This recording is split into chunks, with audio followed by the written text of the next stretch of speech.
आज मध्य प्रदेश के लाखों लाख वो बच्चे जो अंग्रेजी माध्यम से नहीं पढ़े प्राथमिक शिक्षा में, उनकी जिंदगी में एक नया सवेरा हो रहा है। प्रतिभाशाली होने के बाद भी केवल अंग्रेजी का ज्ञान ना होने के कारण वो कुंठित होते थे, प्रतिभा को प्रकट नहीं कर पाते थे, हीन भावना से ग्रसित होते थे। और कई तो ऐसे कि मेडिकल कॉलेज में एडमिशन हो गया लेकिन अंग्रेजी के मकर जाल के कारण पढ़ाई छोड़ देते थे। और सोचो उन बच्चों की जो गरीबों के बच्चे हैं, जिनको अंग्रेजी माध्यम में पढ़ना नसीब नहीं हुआ, निम्न मध्यम वर्गीय बच्चों के बच्चे, हमारे अनुसूचित जाति जनजाति के बच्चे, आज उनकी जिंदगी में एक नया प्रकाश फैलाने अमित शाह जी आ रहे हैं। हिंदी में मेडिकल की पढ़ाई की किताबों का विमोचन करने के लिए आज का दिन इतिहास में स्वर्ण अक्षरों में लिखा जाएगा।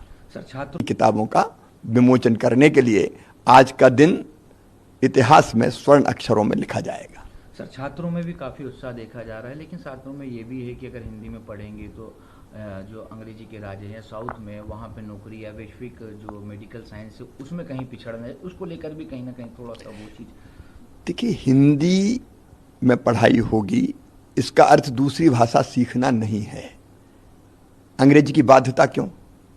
और फिर हिंदी भाषी राज्यों का इतना बड़ा क्षेत्र है, वो डॉक्टर वहाँ रह सकते हैं, वो बाद में चाहे अंग्रेजी सीख सकते हैं, लेकिन पढ़ने के लिए अंग्रेजी चाहिए। ये अंग्रेजी के गुलाम हम क्यों बने? और मैं बच्चों से ये कहना, बच्चे तो प्रफुल्लित हैं। जब चीन में चीनी भाषा में पढ़ाई होती है, जापान में जापानी में होती है, जर्मनी में जर्मन में होती है, रूस में रशियन में होती है, फ्रांस में फ्रेंच में होती है, तो मध्य प्रदेश में अंग्रेजी में क्यों? जब वहाँ के बच्चे अपनी प्रतिभा का प्रकटीकरण अपनी भाषा में करके दुनिया में शीर्ष पदों पर तक पहुँचते हैं, तो हमारे बच्चे क्यों नहीं पहुँच सकते?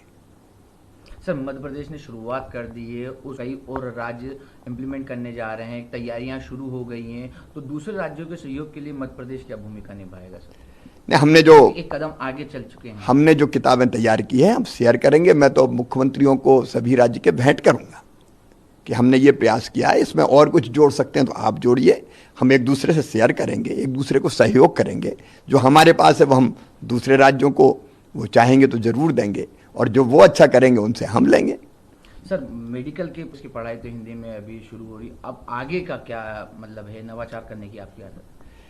हम अंग्रेजी की गुलामी से मुक्त करेंगे पूरी तरह से शिक्षा को। जिनको पढ़ना है वो पढ़ें, कोई दिक्कत नहीं है, लेकिन बाध्यता नहीं रहेगी। और इसलिए इंजीनियरिंग की और पॉलिटेक्निक की शिक्षा भी हिंदी में होगी। इसी साल 6 इंजीनियरिंग कॉलेज और 6 पॉलिटेक्निक कॉलेज में हम हिंदी में पढ़ाई शुरू करेंगे।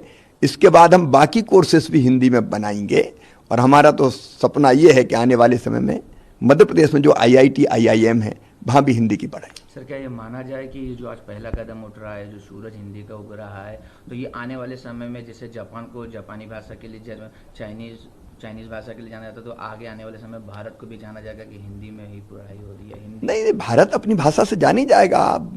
हजारों साल पुराना ज्ञात इतिहास है हमारा, हमारी संस्कृति, हमारे जीवन मूल्य, हमारे संस्कार, हमारी परंपराएं अपनी भाषा में ही तो प्रकट होगी।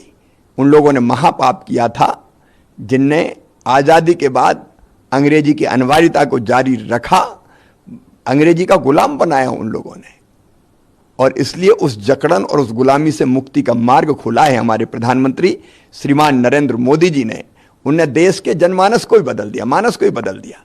जो लोग कहते थे हो नहीं सकता, असंभव है, मोदी जी ने सिद्ध कर दिया, करो, ये संभव है। और उन्हीं की प्रेरणा इसके पीछे थी कि अब हम हिंदी में मेडिकल की पढ़ाई शुरू करने जा रहे हैं।